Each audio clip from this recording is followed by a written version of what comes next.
Muy bien, hermanos, vamos a comenzar con el Amén. mensaje de hoy. El título es La revelación de Dios que nos conduce hacia la perfección. Es el título de hoy. Vamos a ver qué es lo que Dios nos dice. Esto está en Deuteronomio 18, del 9 hasta el 14, ¿no? Estamos continuando las enseñanzas del libro de Deuteronomio. Muy bien. Vamos a empezar. Primero, como una introducción, ¿qué es lo que nos está hablando el texto bíblico de hoy? Nos está hablando acerca de que Dios a través de Moisés comienza a advertir al pueblo que cuando entren a Canaán no sigan, tampoco imiten ninguna costumbre idólatra ni pagana que los otros pueblos tienen, ¿no? ¿Por qué? Porque ellos conocen a Dios, Dios se les ha revelado, y es más, a través de los profetas escogidos por Dios, Dios les hace conocer su voluntad. Las demás naciones paganas no hacen esto. Ellos recurren a todo tipo de prácticas esotéricas, ocultistas, para conocer la voluntad de los dioses en sus vidas, ¿no? Entonces hay que tener mucha atención en esta parte, porque lo que ellos pasaron antes, ¿no? La iglesia moderna de hoy está pasando. Entonces, hay que entender, una incorrecta vida espiritual trae confusión, trae confusión. Entonces, Dios quiere que, no quiere que su pueblo ande confuso, ande en tinieblas, lo busque de cualquier manera. Al contrario, que lo conozcan correctamente, ¿no? ¿Qué pasa si yo sigo esta confusión espiritual? Que yo lo busco a mi manera. Entonces va a haber una consecuencia. La ira de Dios, por causa de mi desobediencia, por causa de estos métodos réprobos, ¿no? Va a venir la ira de Dios, el castigo, ¿no?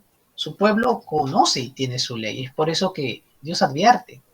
Dice, Dios les recuerda, además, que son un pueblo santo y que necesitan seguir sus mandamientos para que sigan hacia el camino de la perfección. Ahí vamos a ver que Dios dice, no, sed pues santos, no sed pues perfectos, ¿no? Entonces ahí vamos a ver la relación también, ¿de acuerdo? Entonces, si somos un pueblo santo, tenemos que ir de acuerdo a nuestra identidad y de acuerdo a lo que es nuestro Dios es santo, ¿no? Entonces, la única manera de andar en ese camino es seguir su palabra. Entonces, vamos a ver.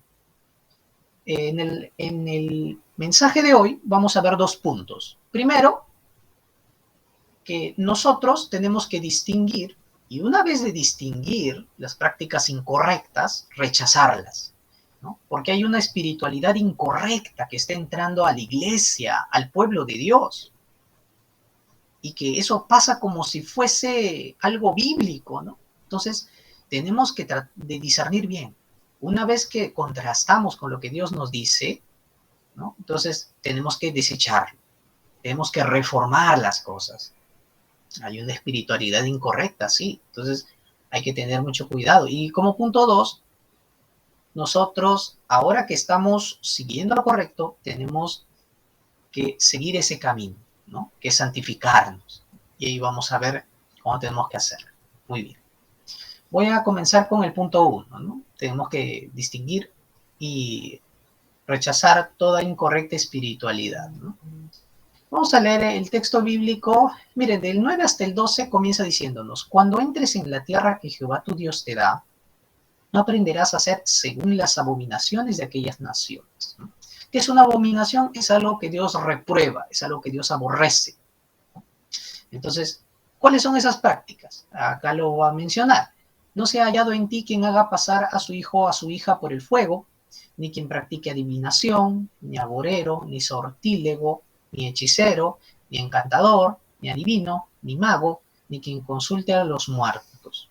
Porque es abominación para con Jehová cualquiera que hace estas cosas, y por estas abominaciones Jehová tu Dios echa estas naciones delante de ti. Muy bien. Entonces, vamos a ver aquí dos cosas, ¿no? Primero, vamos a ver que todo método ajeno a la Biblia para conocer la voluntad de Dios es diabólico, es para Satanás. Y eso tenemos que tenerlo en claro.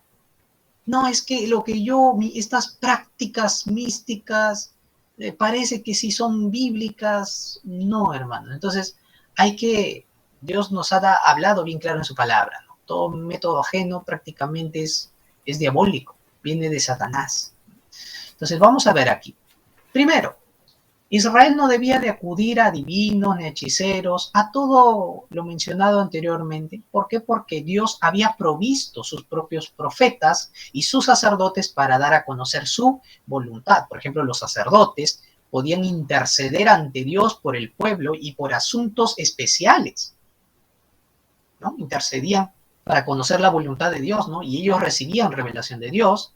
Los profetas, cuando el pueblo no sabía conducirse, ¿no? Entonces los profetas eran enviados para que puedan escuchar el volver al camino, ¿no? Entonces Dios a través de sus profetas reveló su voluntad y lo hizo de manera progresiva a lo largo de la historia, ¿no? Entonces, estos son profetas y sacerdotes, ¿no?, que Dios llamó, son los que son aprobados por Dios, ¿no? Ellos no debían de ir a cualquier profeta de por ahí, ¿no?, de Oriente, ¿no? Es quizá Moisés, Aarón estaba ocupado, me tengo que ir a otro lado. No, no, debían de sujetarse, ¿no?, a la revelación que Dios había dado, ¿no? Y esto era, hermanos, porque de verdad había mucha confusión. Uno decía, ¿no? Pero ¿qué distingue a los falsos profetas del Oriente, ¿no?, del antiguo cercano Oriente, a los profetas que Dios ha escogido, ¿no?, y que da su palabra? ¿Cuál es la diferencia, ¿no? Y es por eso que Dios dice, no sigan esas prácticas, ¿no? Los paganos tienen sus propios profetas falsos, ¿no? Pero no los confunda. Hay diferencias, vamos a ver. Primero, por ejemplo, los falsos, ellos no eran escogidos por Dios, pues todos los profetas falsos de las otras naciones que no conocían a Dios, ellos mismos mayormente venían de sus propios linajes, ¿no? De la nobleza, y también ellos se ponían a sí mismos como profetas. Nadie los llamaba, pero ellos mismos salían, decían, yo tengo revelación, ¿no? Yo he soñado, he visto esto, ¿no? En cambio, los verdaderos profetas que eran escogidos por Dios, ellos eran llamados por Dios mismo. ¿Qué tiene que ver esto? Que esta relación de Dios con sus profetas era una relación de comunión, era una relación especial. Y, y ellos experimentaban una relación personal con Dios. O sea, esto no era ajeno. En cambio, los profetas falsos, ellos desconocían quién era la voluntad de los dioses, ¿no? Y se imaginaban un montón de cosas y hablaban lo que ellos querían, ¿no? En cambio, los profetas de Dios respondían al llamado de Dios y se sujetaban a su voluntad, ¿no? Acá vamos a ver también que los falsos, su mensaje que hablaban, buscaba agradar a la gente, al rey, ¿no? Si el rey estaba de malas y quería saber cuál es la voluntad de Dios para su vida, el falso profeta le decía, oh, rey, Dios te va a bendecir, Dios te va a dar más riqueza, te va a hacer conquistar reinos. O sea, lo que ellos quieren escuchar. Y lo que es que los mensajes de los falsos profetas no se cumplen. Y después, posteriormente, vamos a ver que esa es una diferencia bien marcada. Y vemos que también los verdaderos buscan agradar a Dios. Es decir, los profetas de Dios se sujetaban a la voluntad de Dios, y le guste o no le guste al rey lo que Dios había decretado, eso tenían que hablar, ¿no? Entonces, así no le guste al pueblo de Israel, no le guste a su rey, la voluntad de Dios tienen que escucharla, tienen que aceptarla. Vemos, por ejemplo, muchos profetas fueron golpeados, fueron humillados, porque proclamaron la verdad de Dios, que muchas veces no les gustaba, porque a Israel le gustaba seguir su pecado, ¿no? Entonces, acá hay una gran diferencia. Los falsos, por ejemplo, ellos decían, para conocer la voluntad de los dioses, para ver el mundo espiritual, yo necesito entrar en trance, decían los falsos profetas, ¿no? O sea, ellos perdían la conciencia, ¿no? Y dejaban que los espíritus tomaran posesión, ¿no? Y así recibir alguna revelación especial, ¿no? Esos son ritos, pues, de brujería, ¿no? En cambio, los verdaderos profetas, cuando recibían la revelación de Dios, es decir, el roé, que se pronuncia en hebreo, el roé, la voluntad, la revelación de Dios a los profetas, ellos en ningún momento volaban o perdían la conciencia o caían al piso así inconscientes, o Dios hablaba a través de ellos y ellos no recordaban nada, no era nada de eso. Entonces los verdaderos profetas recibían la revelación siendo conscientes, en plena capacidad de sus sentidos, y tal cual lo daban al pueblo. Era una diferencia muy marcada, ¿no? Entonces, acá vemos esta diferencia, miren, esa la incorrecta espiritualidad contra una espiritualidad pues sana, ¿no? La que Dios da, ¿no? Dios no violenta, ¿no? A quien escoge. Los falsos profetas promovían las prácticas de idolatría, las prácticas inmorales, ¿no? Entonces, ¿por qué? Porque eso formaba parte de sus costumbres, ¿no? Así ellos pensaban que agradaban a sus dioses, ¿no? Y así pues serían bendecidos. En cambio, los verdaderos profetas de Dios promovían que la fidelidad a una vida santa. Decían, somos pueblo santo, pues el pueblo tiene que conducirse en santidad. Y los profetas denunciaban las prácticas inmorales, ¿no?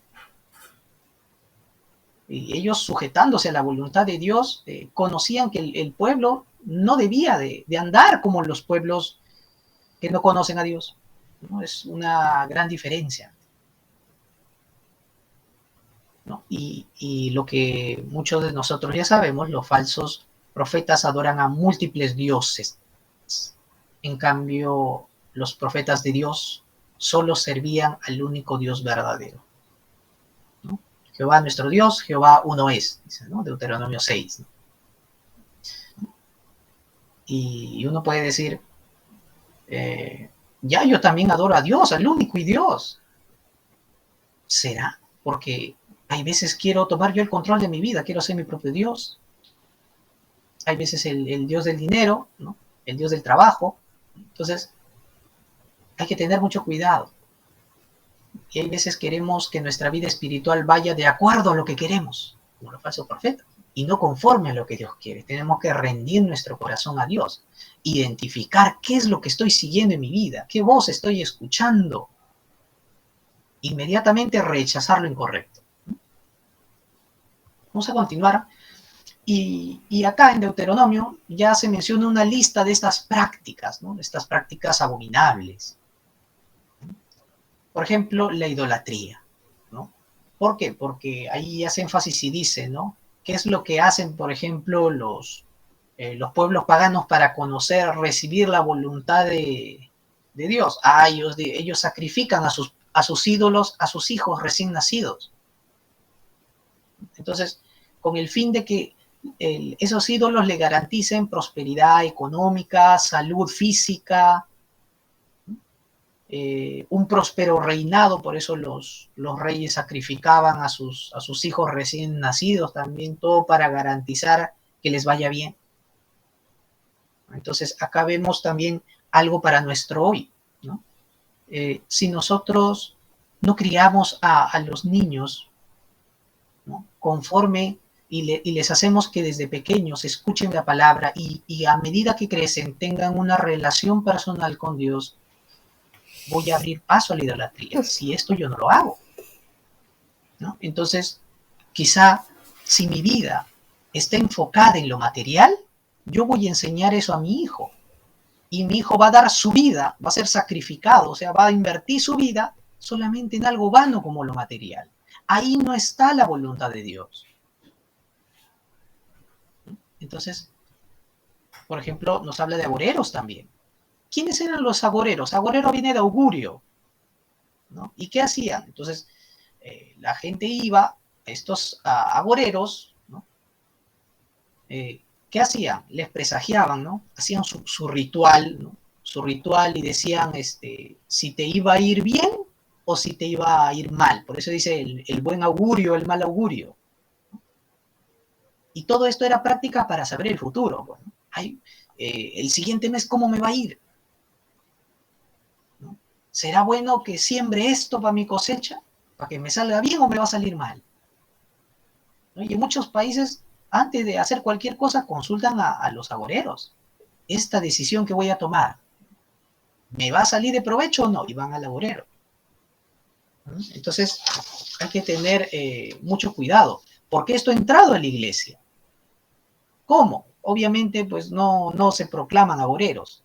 Al contrario, hay unas prácticas en la iglesia que son extrañas, por eso hay que identificarlas. Por ejemplo, no sé si habrán escuchado una vez que cuando un líder, sea un pastor, ¿no? Sea cualquiera, viene y le pone la mano encima a una persona y le dice, no, yo profetizo que el mes que viene va a venir gran bendición a tu vida, que tú vas a viajar a tal lugar,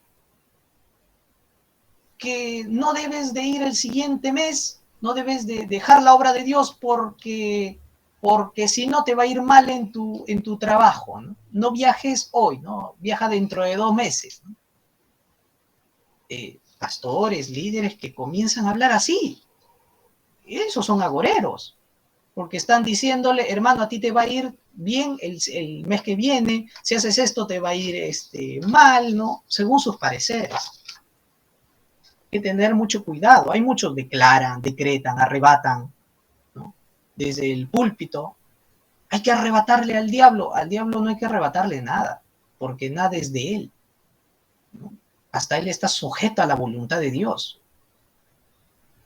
Entonces, nosotros lo que sí que hay que hacer es dar el correcto testimonio del Evangelio, ¿no? Es cierto que Satanás reina en el corazón de los incrédulos, pero no hay incrédulo que resista a la gracia de Dios. Nuestra función es solamente presentar a Cristo, ¿no? Entonces, lo que deben hacer, ¿no? Todos los hermanos, de los pastores, ancianos de la iglesia, no es hacer eso, sino es someternos a la voluntad de Dios, orar para que la voluntad de Dios, su plan, se cumpla. No es pronosticar cosas que pueden o no suceder de un momento a otro. Los sortílegos y los adivinos. La palabra sortílego viene de suerte, aquellos que leen la suerte, ¿no? Entonces, los adivinos también, ¿no? Prevén a través de métodos, ¿no? A través de instrumentos. Por ejemplo, ¿qué usan? Las cartas del tarot, ¿no? Consultan a los adivinos, a los sortílegos, leen las cartas para ver tu fortuna, para ver qué te va a deparar la bola de cristal, te dan la mano, leen la mano, si vas a tener tal línea del dedo dice que vas a tener larga vida, otra línea del dedo vas a tener dinero, cosas así. Los astros, qué signos zodiacal eres, de acuerdo a eso te va a ir bien o mal. Esas eran las prácticas paganas, ¿no? ¿Podrá haber algo similar en la iglesia moderna de estos tiempos? Hay algo así. No, pero claro, no vienen con bolas de cristal, no vienen con cartas del tarot, sino con qué vienen. ¿Ah? Hermano, tienes que echarte el aceite, tienes que echarte la sal bendita, el aceite de la unción, y vienen con aceite de cocina. Hermano, este amuleto es bendito, ¿no? Los pastores han orado, han ayunado 3 días, 3 noches por este amuleto y por eso lo vendemos. ¿Mm? Entonces, ha sido purificado por Dios. Cosas así. Y la gente, pues, que piensa, ¿no? Que no sabe mucho acerca de la Biblia, pues lo toma, ¿no? Claro, todo eso por un precio, obviamente. Entonces, los sortílegos, los adivinos eran, pues, estafadores. Hay que tener mucho cuidado. Esta moda también, por ejemplo, está llevando mucho a los jóvenes, ¿no? Ellos ven, por ejemplo, los talismanes, todo esto del tarot, de los astros, es una moda para ellos. Hay que cuidar mucho a los jóvenes, guiándolos bien, ¿no? No de acuerdo a métodos, prácticas ocultas. hechiceros, encantadores y magos, ¿no? Que se refiere casi a lo mismo. ¿Por qué? Porque ellos usan pociones, hacen sus ritos, ¿no? Para poder lanzar, ¿no? Encantamientos o maldiciones. El punto de ellos es que influyan en la vida de la persona, ¿no? ¿Qué hacían? Ellos trataban de controlar, ¿no? La vida de la persona, manipular sus vidas, ¿no? A través de estos ritos, de pociones, ¿no? ¿No? Toma esta poción, hazle beber, ¿no? Y vas a ver que el día de mañana te va a hacer caso, ¿no? Conocemos, por ejemplo, los amarres, ¿no? Los famosos amarres, y esto ocurría, por ejemplo, en los tiempos del Nuevo Testamento. Simón el mago era un encantador, un mago, un hechicero, ¿no? Él mantenía engañada a la ciudad de Samaria, hasta que pues llegaron los apóstoles con el Evangelio, ¿no? Entonces, ¿habrá esto en la iglesia? En la iglesia moderna hay pastores que pues usan muchos métodos, ¿eh? Para manipular a la gente. Ah, si tú no me haces caso es desobediencia a Dios. ¿Mm? Yo quiero que te cases conmigo, ¿no? Dios me ha dicho que tú eres para mí, me ha hablado ayer y tienes que dejar a tu esposo o tienes que dejar a tu esposa para que te cases conmigo porque es la voluntad de Dios. Hay otro, ¿ah? Tienes que depositarme $1,000 porque he ayunado y Dios me ha dicho eso, ¿no? Que me va a mandar un lugar, por eso tienes que depositarme $1,000, ¿no? Hechiceros, cosas para manipular. Dios me ha dicho que tú tienes un familiar en tal lugar. Ah, sí, verdad, yo tengo un familiar en ese lugar. Ah, ya ves, yo no lo sabía, por eso me vas a, voy a viajar y, ¿no? Tienes que hacer esto, manipulando a la gente. A esas personas pues se les conoce como mentalistas, psíquicos, parapsicólogos. Entonces, tengamos mucho cuidado. No se trata de eso. Eso es una espiritualidad incorrecta. Los adivinos y los nigromantes se encargaban de contactar a los muertos. Ellos decían, no vamos a entrar en trance a través de drogas, a través de sustancias, para poder entrar en contacto con el mundo espiritual y así hablar con los muertos, para que nos digan el futuro. ¿Qué van a saber los muertos? Y es lo que Dios habla y con dureza a su pueblo. Por ejemplo, vemos a la divina de Endor, por ejemplo, cuando Saúl va a consultar la voluntad de Dios, él como no quiere obedecer la voluntad de Dios, se busca una divina, porque ya Dios no le habla.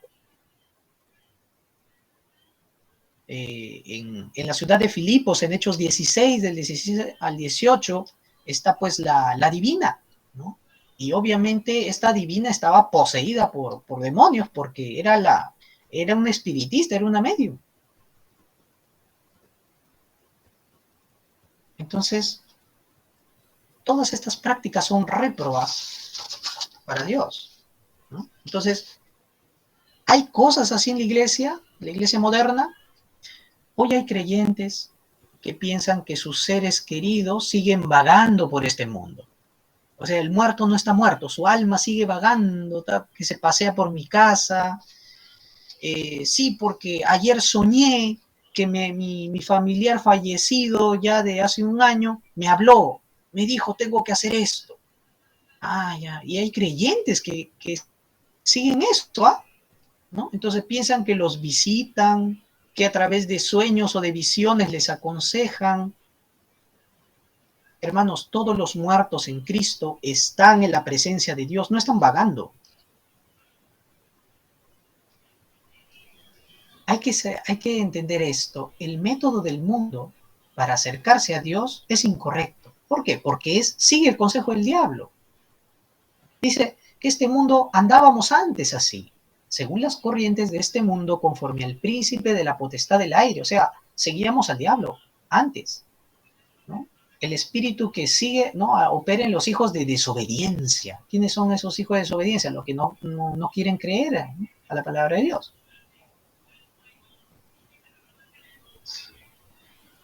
Dios, hermanos, quiere que nosotros descansemos en su voluntad, que aunque quizás no lo veamos, que quiere que tengamos seguridad de su palabra, reposemos en Él. Por eso nuestra vida es vivir por fe y no por vista. Y no es una fe ciego, una fe ciega, es una fe que confía en la palabra de Dios. Nuestro hoy, nuestro futuro y aún nuestro pasado ha estado en las manos de Dios. Entonces, hermanos, para entender todo esto, el hombre fue creado para relacionarse espiritualmente con Dios, pero cuando la iglesia se aleja de la verdad bíblica y lo cambia para experimentar cosas místicas por su cuenta, no podrá discernir espiritualmente lo que es correcto, porque está dejando de lado la Biblia. Y es por eso que va a terminar como los incrédulos, pagando las consecuencias de un acto de idolatría. Por eso nos lleva a lo segundo. Toda práctica idólatra trae como consecuencia la ira de Dios. Dios dijo, yo estoy expulsando a las naciones cananeas para que ustedes habiten en Canaán, pero yo no lo hago porque ustedes se lo merezcan o se lo hayan ganado.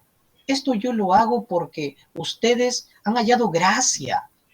Entonces tenemos que tener el temor de Dios y decir, yo he sido injertado, como dice Romanos 11, ¿no? Si el pueblo, ¿no?, escogido que fue Israel, ¿no?, fue quitado por su desobediencia, ¿no?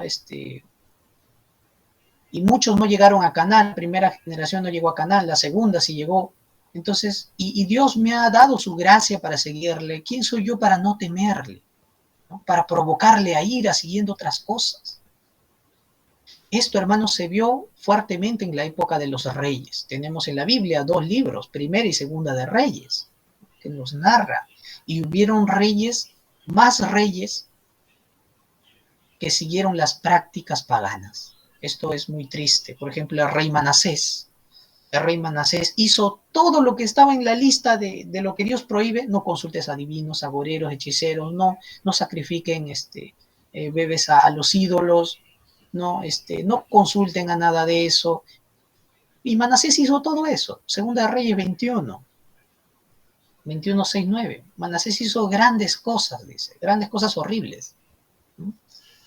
Sin embargo, a pesar de todo eso, uno puede decir, ¿no? Pero Dios perdonaría, ¿no? Hubieron algunos buenos reyes, pero hermanos, ni con todas las buenas obras de esos pocos reyes, que sí trataron de seguir a Dios, nada puede aplacar la ira de Dios por causa de esos actos. Por eso nuestras obras no cuentan para aplacar la ira de Dios ni para quitar nuestro pecado. Segunda de Reyes 23, 26 habla de cómo es que a pesar del esfuerzo de echar toda idolatría, de dejar todo pecado, ¿no? Aún persistía la ira de Dios, porque es un tema espiritual. Por eso Dios envía a Cristo, hermanos. El único que pudo aplacar la ira de Dios es Cristo con su sacrificio en la cruz del Calvario. Quiero leer Romanos 5:9. Dice la palabra: pues mucho más estando ya justificados en su sangre, por él seremos salvos de la ira. ¿De cuál ira? De estas cosas. Cada cosa que hacíamos quedaba como una gran deuda para nuestro castigo, pero Cristo pagó, ¿no?, por nosotros en la cruz. Estamos justificados y salvos de la ira. Ya no somos rebeldes contra Dios, sino aceptos. Y quizá hay veces donde queremos desviarnos o hemos seguido esas prácticas por moda, por ignorancia. Hermanos, Dios disciplina a sus hijos tercos. ¿Para qué? Para que no sigan ese camino. Porque tienen que ir a otros lados. No soy su Dios yo, no estoy acá con ustedes. Por eso dice, a la ley y al testimonio. Si les dicen que recurran a otra fuente, es porque están en tinieblas. Es porque no saben nada. Confiemos en el testimonio de Dios, que es el Evangelio. Como segundo, ¿no?, punto B, la santificación es un camino hacia la perfección, hermanos. Estamos en este camino. El Señor le dijo a Israel, ¿no?, y perfecto serás. ¿Por qué Dios pidió que seamos un pueblo perfecto? Es más, Dios también dijo, ¿no?, sed santos porque yo soy santo. O sea, Dios nos está hablando acá de la santificación y de que por medio de la santificación sigamos el camino hacia la perfección. Un ejemplo lo tenemos en los reyes. ¿Se acuerdan que hablamos de los reyes? Manasés, ¿no? El rey Manasés que hizo horrores, ¿no? Y que consultó no a Dios, sino a los adivinos, y trajo gran destrucción, porque toda esta consecuencia vino, la ira de Dios vino sobre Israel, y Babilonia pues destruyó a Jerusalén. Se los llevaron cautivos a Babilonia, a todos. Esta fue la gran desgracia. Sin embargo, en el reinado de Josías, vemos que Josías, cuando encuentra el libro de la ley y lo lee la Biblia, él escucha esta voz de Dios, ¿no? Al leerla escucha claramente lo que Dios quiere que haga, y él comienza a hacer reformas. Él dice: Israel está mal, Jerusalén está mal, tenemos que cambiar todo, hacer caso a la voluntad de Dios. Dios quiere un pueblo santo, ¿qué estamos haciendo? Y él comenzó a purificar a Israel, es decir, comenzó a echar del reino a todos los adivinos, hechiceros, astrólogos, magos, ¿no? A todos ellos. Limpiar a Israel de toda la idolatría. Josías temió a Dios. Josías tomó una resolución en su corazón. Él dijo: yo quiero santificar mi vida, yo quiero andar siguiendo al Señor, ¿no? Por eso, Segunda de Reyes 23-25, no hubo otro como Josías, ¿no? Imagínense, Josías determinó en su corazón durante todos los días de su reinado seguir al Señor. La perfección, hermanos, muchos dicen: ay, pero ser perfectos, nadie va a ser perfecto, y nos desanimamos y ya ni siquiera lo intentamos. Pero hermanos, la perfección es el estándar que solo Dios puede tener.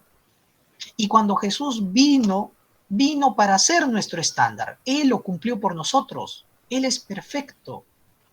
Y por la fe en Jesucristo, hermanos, Él nos ha hecho perfectos delante de Dios. Ahora, no vemos que seamos perfectos, ¿verdad? Porque todavía tenemos una naturaleza pecaminosa. Sin embargo, es un camino hacia la perfección. Estamos en ese camino. Si vemos en el griego, la palabra para perfecto es teleios, que significa completo y sin que falte nada. Y cuando también seguimos buscando, esto se referencia a Dios, Dios está completo, no falta nada. Y cuando Cristo nos salva, ¿no?, hace la obra completa. Pero también esta palabra hace referencia a la madurez espiritual que el creyente debe de llegar a tener.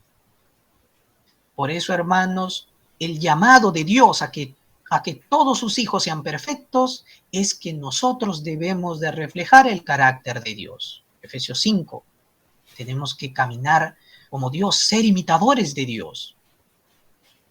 Esto solamente es posible por el Espíritu Santo. Si yo me esfuerzo, es imposible. El estándar es alto. Imagínense, llegar al estándar de Cristo no se puede. Sin embargo, vamos a luchar constantemente contra nuestra naturaleza de pecado, y el Espíritu Santo que está en nosotros nos va a dar la victoria. Él es el que nos va a hacer perseverar. Filipenses 1:6 dice que Dios que comenzó en nosotros la obra, la terminará. Y esa es nuestra seguridad, que no es en vano, hermanos, que prosigamos. ¿Cómo desea Dios perfeccionarnos? Por medio de una vida de santificación. Primera de Tesalonicenses 4:3, el deseo de Dios es que ustedes sean santificados. Por eso, comencemos desde ahora a abandonar las cosas del antiguo yo. Antes me guiaba por supersticiones, por costumbres idólatras de mi familia, me dejaba guiar por lo que sentía el fuego, que no siento el fuego, que estoy así. Eso no me va a ayudar en santificación. Al contrario, tengo que llevar estas ideas incorrectas cautivas hacia la verdad de Dios y comenzar ¿a qué? A renovar mi mente.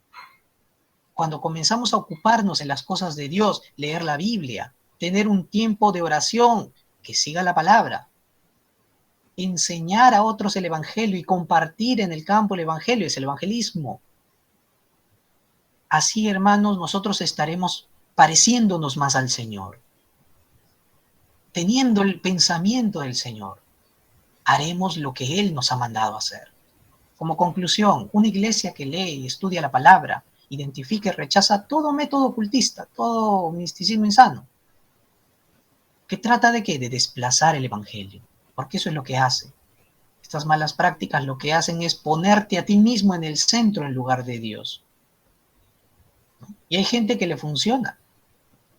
Hay gente que con esto llena un montón de estadios, de iglesias. Pero así me dé esos resultados, es un método incorrecto. Dios no lo aprueba. Dios desea que su pueblo camine en santificación, confiando en la perfección de Cristo. Es por Cristo que yo algún día voy a ser perfeccionado. Por eso tengo que perseverar. Dejo que el Espíritu Santo obre y ya no me dejo guiar yo por mí mismo.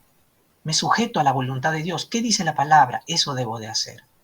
Así, hermanos, vamos a ir en el camino de la perfección. Y eso va a llegar cuando Cristo vuelva. Ahí seremos totalmente, la santificación va a ser la glorificación final.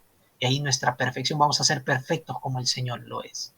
Ya la naturaleza pecaminosa será quitada cuando Él vuelva.